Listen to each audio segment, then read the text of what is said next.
अस्सलाम वालेकुम दोस्तों, मेरा नाम है उमर। आप देख रहे हैं यूएम स्मार्ट टिप्स। दोस्तों, आज मैं फिर एक नई वीडियो के साथ आपकी खिदमत में हाजिर हुआ हूँ। और अगर अभी तक आपने मेरे चैनल को सब्सक्राइब नहीं किया तो जल्दी से सब्सक्राइब कर दें और साथ में बेल आइकन को भी क्लिक करें ताकि हर नई वीडियो का नोटिफिकेशन सबसे पहले आप तक पहुँच सके।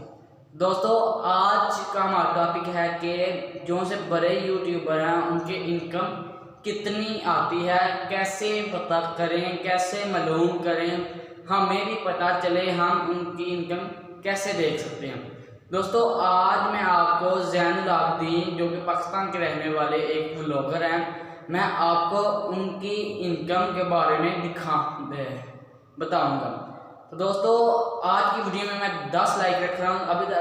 अगर अभी तक आपने मेरे चैनल को लाइक नहीं किया तो जल्दी से लाइक कर दें और साथ में एक अच्छा सा कमेंट भी कर दें। दोस्तों, ज़ैन अबीदीन कब से यूट्यूब में वीडियो बना रहे हैं, पहली वीडियो उनकी कौन सी है, वो उनकी इनकम कितनी आती है और वो उनके सब्सक्राइबर कितने हैं, उनके कितने मिलियन करोड़ व्यू हैं, मैं आपको सारी तफसील इस वीडियो में क्लियर कर देना चाहता हूँ। तो वीडियो एंड तक देखें और आइए कंप्यूटर स्क्रीन पर चलते हैं।